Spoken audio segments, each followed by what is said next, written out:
കേരളത്തിന്റെ ക്രിസ്ത്യാനോ 40-ാം വയസ്സിലും കേരള പോലീസിന് വേണ്ടിയുള്ള വിജയങ്ങൾ കൊയ്യുന്ന തിരക്കിലാണ്. ഇതിൽ നിന്നുള്ള ആദ്യ സന്തോഷ് ട്രോഫി താരം കൂടിയാണ്. ഇന്നും കളിക്കളത്തിൽ മാന്ത്രിക തീർക്കുന്ന ശ്രീ ഫിറോസ് കളത്തിങ്കിലാണ് ഇന്ന് നമ്മോടൊപ്പം ചേരുന്നത്. അനുദിനം നേട്ടങ്ങളുടെ പട്ടിക വലുതായിക്കൊണ്ടിരിക്കുകയാണ്. പ്രതിബന്ധങ്ങളില്ലാതെ ഈ പ്രയാണത്തിന്റെ രഹസ്യം എന്തായിരുന്നു? നമസ്കാരം. തീർച്ചയായിട്ടും എൻ്റെ ഫാമിലിക്ക് വലിയൊരു പങ്കുണ്ട്. അതേപോലെ തന്നെ പ്രാക്ടീസ്, അതോടൊപ്പം തന്നെ നമ്മൾ ഏത് വിഷയത്തിലായാലും എനിക്ക് തോന്നിയിട്ടുള്ളത് സത്യസന്ധത പുലർത്തുക എന്നുള്ളത് ഒരു ഭയങ്കര ഇമ്പോർട്ടൻ്റ് കാര്യമാണ്. അതിപ്പോൾ പ്രാക്ടീസ് ആയാലും വേറെ വിഷയങ്ങളിലായാലും. അപ്പോൾ പെട്ടെന്ന് നമുക്കൊരു റിസൾട്ട് കിട്ടിയിട്ടില്ല എന്നുണ്ടെങ്കിലും നമ്മൾ ഒരേ രീതിയിൽ പ്രാക്ടീസ് ചെയ്ത് ഇതേപോലെ ഇതൊക്കെ ഫോളോ അപ്പ് ചെയ്ത് പോകുകയാണെന്നുണ്ടെങ്കിൽ തീർച്ചയായിട്ടും ഒരു ദിവസം നമുക്ക് അതിനൊരു സക്സസ് ആണ് ഇതുവരെ എന്നെ കൊണ്ടെത്തിച്ചത്. ഞാൻ പറയുമ്പോൾ ചെറുപ്പത്തിലെ കളി തുടങ്ങിയ ഒരാളല്ല. അപ്പോൾ എനിക്ക് വൈകിട്ട് കിട്ടിയൊരു സംഭവമാണ് ഈ ഫുട്ബോളിൻ്റെ ഒരു ഇത്. ഞാൻ NSSലൂടെ ഇങ്ങനെ വന്നതാണ്. അപ്പോൾ അത് ഞാൻ നിലനിർത്താൻ വേണ്ടി ഇപ്പോഴും പ്രാക്ടീസ് ചെയ്തുകൊണ്ടിരിക്കുകയാണ്. എൻ്റെ കൂടെ കളിക്കുന്നത് 22 24 വയസ്സുള്ള പിള്ളേരാണ്.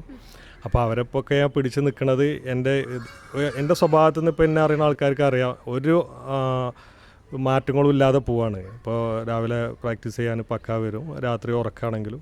അതോടൊപ്പം തന്നെ എൻ്റെ ഫാമിലി, എൻ്റെ വൈഫ്, അതേപോലെ എൻ്റെ ഉപ്പ അമ്മ, ബ്രദേഴ്സ്, പെങ്ങൾ എല്ലാവരും എനിക്ക് ഭയങ്കര സപ്പോർട്ടാണ്. പിന്നെ എൻ്റെ സുഹൃത്തുക്കൾ എല്ലാവരും ഭയങ്കര സപ്പോർട്ട് ചെയ്യുന്നുണ്ട്. ഇനിയിപ്പോൾ ഇപ്പോഴത്തെ സാഹചര്യത്തിൽ, ഇപ്പോൾ നിങ്ങൾ പറഞ്ഞല്ലോ 40 വയസ്സായി, ഇപ്പോഴത്തെ സാഹചര്യത്തിൽ എന്തെങ്കിലും ഇപ്പോൾ പ്രത്യേകിച്ച് അറിയാലോ, ഒരു പ്രായമാകുമ്പോൾ എന്തായാലും നമ്മൾ ഇതിൽ നിന്നൊക്കെ മാറിപ്പോകണം. അപ്പോൾ ഇതിനെന്തെങ്കിലും ഫിറ്റ്നസ്സിലോ എന്തെങ്കിലും കമ്മിയുണ്ട് അല്ലെങ്കിൽ കുറവുണ്ട് എന്നുണ്ടെങ്കിൽ എൻ്റെ സുഹൃത്തുക്കളുണ്ട് ഫുട്ബോൾ മേഖലയിൽ തന്നെ. ഇപ്പോൾ നമ്മളെ പിന്നെ അനസ് അടത്തൊടിക, അങ്ങനെ അതേമാതിരി ആ ഗ്രൂപ്പിൽ ഞങ്ങളൊരു ഗ്രൂപ്പുണ്ട്, സലീൽ, മാലിക്, അങ്ങനെ എല്ലാവരും ഉണ്ട്, നസീബ്, അങ്ങനെയൊക്കെ പറഞ്ഞു. ഇവരൊക്കെ ഓരോ അഡ്വൈസ് പറയും. അപ്പോൾ അതിനനുസരിച്ച് നമ്മൾ ചെയ്യുമ്പോൾ അതിനനുസരിച്ച് എനിക്ക് റിസൾട്ട് കിട്ടുന്നുണ്ട്. അതൊക്കെ തന്നെയാണ് ഇതിൻ്റെ ഇത്. പിന്നെ മെയിനായിട്ട് നമ്മളെപ്പോഴും ഹാപ്പി ആയിട്ട് ഇരിക്കുക. അപ്പോൾ എന്തായാലും റിസൾട്ട് ഉണ്ടാവും.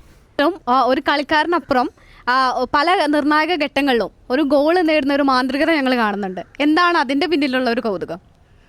അത് ഇപ്പോൾ ഇതിനെല്ലാം ഒത്തുചേരണം. ഇത് പിന്നെ ഒരു ഫുട്ബോളറെ സംബന്ധിച്ചിട്ട് ചിലപ്പോൾ നല്ല പ്ലെയർ ആയിക്കാരം, പക്ഷേ ചിലപ്പോൾ ഗോളടിക്കാൻ കഴിയില്ല. ഇതൊരു ഒന്ന് ഞാൻ നേരത്തെ പറഞ്ഞല്ലോ, ഹാർഡ് വർക്കും അതേപോലെ തന്നെ ഇതിനൊരു പിന്നെ ഭാഗ്യം കൂടി വേണം. ശരിക്കൊരു ഭാഗ്യം ഭയങ്കര ഇമ്പോർട്ടൻ്റ് ആണ്. അപ്പോൾ എനിക്കിപ്പോൾ ഞാൻ കളിച്ച് തുടങ്ങിയ കാലം തൊട്ടേ ഇങ്ങനെ ഗോളടിക്കുമ്പോൾ എൻ്റെ കളിയിലുപരി ഇതേപോലെ തന്നെ നിർണായക സമയത്ത് എനിക്ക് ഗോളടിക്കാൻ കഴിഞ്ഞിട്ടുണ്ട്. ഇപ്പോൾ ഈ കഴിഞ്ഞ സന്തോഷ് ട്രോഫി ടീമായിട്ട് പ്രാക്ടീസ് മാച്ച് കളിക്കുമ്പോൾ ടീം ഒരു ഗോളിന് ഡൗൺ ആയിരുന്നു.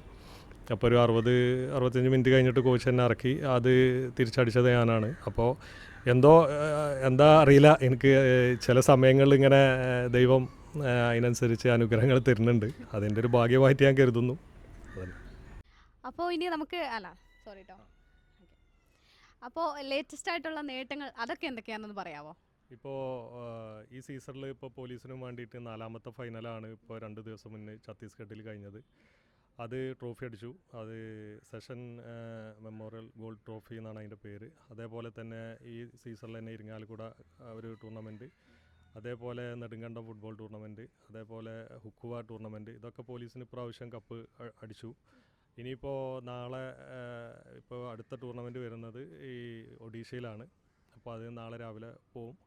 അപ്പോൾ തീർച്ചയായിട്ടും ഈ സീസണിൽ നല്ലൊരു സീസണാണ്. 6 ടൂർണമെൻറ്റ് കളിച്ചിൽ 4 ഫൈനലിലെത്താൻ കഴിഞ്ഞു. ഇനിയിപ്പോൾ അടുത്ത ഇത് ഞാൻ പറഞ്ഞ പോലെ തന്നെ ഈ ടൂർണമെൻറ്റുകളാണ്. പിന്നെ ഓൾ ഇന്ത്യ പോലീസ് ഗെയിംസ് വരുന്നുണ്ട്, കേരള പ്രീമിയർ ലീഗ് വരുന്നുണ്ട് ഇതിൻ്റെ കൂടെ തന്നെ. അപ്പോൾ അതൊക്കെയാണ് മുന്നിലുള്ള ലക്ഷ്യങ്ങളും. 2 പതിറ്റാണ്ടിലേറെയായിട്ട് ഫുട്ബോളിനെ സ്നേഹിച്ച് ഫുട്ബോളിലൂടെ കരിയറും അതേപോലെ ലൈഫൊക്കെ മുന്നോട്ട് കൊണ്ടുപോയി അടിമുടി ഫുട്ബോളറൊക്കെ ആയി നിൽക്കുമ്പോൾ പുതിയൊരു തലമുറയ്ക്ക് ഈ ഫുട്ബോളിനെ സ്നേഹിക്കുന്ന ഒരുപാട് കുട്ടികളും ജനറേഷൻ നമ്മുടെ ചുറ്റിനുണ്ട്. അവർക്ക് കൊടുക്കാനുള്ള ഒരു പ്രചോദനം എന്താണ്? ഇപ്പോൾ അതിൽ പറയുകയാണെങ്കിൽ തീർച്ചയായിട്ടും എനിക്ക് 1-2 കാര്യങ്ങൾ സൂചിപ്പിക്കാനുള്ളത്. ഇപ്പോൾ പെട്ടെന്ന് കുറേ ആൾക്കാർക്ക് റിസൾട്ട് കിട്ടും. ഇപ്പോൾ പുതിയ മക്കളെ സംബന്ധിച്ചിടത്തോളം അവർ കരിയർ ഫോക്കസ് ചെയ്യണം. എങ്ങനെ വെച്ചാൽ ഇപ്പോൾ ഇവിടെ ഒരുപാട് ഓപ്പർച്യൂണിറ്റീസ് ഉണ്ട്. ഇപ്പോൾ SLK ആയിട്ടും ISL ആയിട്ടും I ലീഗ് ആയിട്ടും ഫുള്ള് ഇപ്പോൾ ഒരു പ്ലെയർ നന്നായിട്ടൊരു പിന്നെ കളിക്കാരൻ പ്രാക്ടീസ് ചെയ്യുകയാണെങ്കിൽ എന്തായാലും വെറുതെ ആവില്ല. രക്ഷപ്പെടാൻ ഒരുപാട് മാർഗ്ഗങ്ങളുണ്ട്. അപ്പോൾ ഹാർഡ് വർക്ക് ചെയ്യുക. പിന്നെ ഞാൻ നേരത്തെ സൂചിപ്പിച്ച പോലെ തന്നെ അതേപോലെ അതിനോടൊപ്പം തന്നെ സത്യസന്ധത ഇതൊക്കെ പുലർത്തുക. പിന്നെ ഉള്ളത് സ്റ്റഡിയിങ്ങിൽ കോൺസെൻട്രേഷൻ ചെയ്യുക. കാരണം അത് നിർബന്ധമാണ് ഇപ്പോഴത്തെ കാലഘട്ടത്തിൽ. അപ്പോൾ ഇത് മൂന്നും വന്നു കഴിഞ്ഞാൽ റിസൾട്ട് വരും ഉറപ്പാണ്. പിന്നെ അതിൽ ഒരു രണ്ടാമത്തെ കാര്യം എന്ന് ഞാൻ പറയാൻ കാരണം ഇതിൽ എത്ര കാലം നിൽക്കണം എന്നുള്ളത് ആ പ്ലെയറാണ് തീരുമാനിക്കേണ്ടത്. അപ്പോൾ ഈ ഒരു പ്ലെയർ ആകുമ്പോൾ സ്റ്റാർഡം പെട്ടെന്ന് കിട്ടും.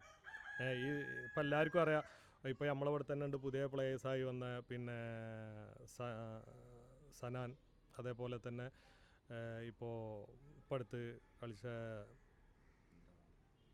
ഇന്ദ്രറാണ, ഇങ്ങനത്തെ പ്ലേയേഴ്സൊക്കെ ഉണ്ട്. ഇവരോടൊക്കെ എനിക്ക് പറയാനുള്ളൊരു സാധനം എന്താ വെച്ചാൽ, നമ്മൾ പെട്ടെന്ന് നമുക്ക് പിന്നെ കളിച്ച് ഒരു 2-3 വർഷം കളിച്ചാണ് നിൽക്കില്ലാറ് ഉപരി അത് എങ്ങനെ പിന്നെ കുറച്ചും കൂടി ലൈഫ് കൊടുക്കുക, അല്ലെങ്കിൽ കുറച്ചും കൂടി അതിന് ലെങ്ത്ത് കൊടുക്കുക എന്നാണ് നമ്മൾ കരിയർ പ്ലാൻ ചെയ്യേണ്ടത്. അതൊരു ഇമ്പോർട്ടൻ്റ് ആയ കാര്യമാണ്. എനിക്ക് ഇപ്പോഴത്തെ കുട്ടികളോട് കംപ്ലീറ്റ് പറയാനുള്ള കാര്യം, ഒരു 5 കൊല്ലം കൊണ്ട് പെട്ടെന്ന് കളിച്ച് ഒരു ഫേമസ് ആയി പെട്ടെന്ന് പോലാറ് നല്ലത്. പിന്നെ കളിച്ചിട്ട് ഒരു 10 വർഷം അല്ലെങ്കിൽ 12 വർഷമോ കളിച്ച്, അല്ലെങ്കിൽ ഒരു 15 വർഷം മാക്സിമം കളിക്കാവുന്ന സമയത്ത് കളിച്ചിട്ട് അവരെന്താക്കണത് കളി നിർത്തണം. അതാണ് എനിക്ക് പറയാനുള്ളത്. അതിൽ നിൽക്കാൻ പറ്റിയത് എന്താ, ചിലപ്പോൾ പല കാര്യങ്ങളും സാക്രിഫൈസ് ചെയ്യേണ്ടി വരും. ചിലപ്പോൾ ഇഷ്ടപ്പെട്ട ഭക്ഷണം അല്ലെങ്കിൽ ഇഷ്ടപ്പെട്ട കാര്യങ്ങളൊക്കെ ഒഴിവാക്കേണ്ടി വരും. അതൊക്കെ ഒഴിവാക്കിയിട്ട് ആ നിൽക്കുന്ന സമയം പിന്നെ നിന്നിട്ട് മാക്സിമം കളിച്ചിട്ട് പിൻവാങ്ങുക. അപ്പോൾ ഇനി ഇന്ത്യക്കാണെങ്കിലും കേരളത്തിനാണെങ്കിലും ക്ലബ്ബുകൾക്കാണെങ്കിലും ഒരു നിശ്ചിത സമയം കളിക്കാതെ ഒരുപാട് സമയം കളിച്ചിട്ട് നിർത്തുക. അപ്പോൾ ഇതാണ് എനിക്ക് ആകെ അവരോട് പറയാനുള്ളൊരു സാധനം. കളിക്കാർ ഒരുപാടുണ്ട്, പക്ഷേ ഒരു ലോങ് പിന്നെ സമയം കളിക്കാനുള്ളൊരു സാധനം ഇപ്പോഴത്തെ പിള്ളേർ കൊണ്ടുവരണമെന്ന് ഞാൻ കരുതുന്നത്. പന്ത് മാതൃകയായി അതിൽ പ്രൊഫഷനായി കണ്ട് അതിൽ അടിയുറച്ചു നിൽക്കുന്ന ഒരു പ്ലെയർ കേരള പോലീസിന് വേണ്ടി ബൂട്ടണിഞ്ഞുകൊണ്ട് ഇന്നും മഞ്ചേരിയിലുണ്ട്. ഇനിയും മുന്നേറ്റങ്ങൾ ഉണ്ടാവട്ടെ, ഏറെ തിളങ്ങാനാവട്ടെ. എല്ലാവിധ ആശംസകളും.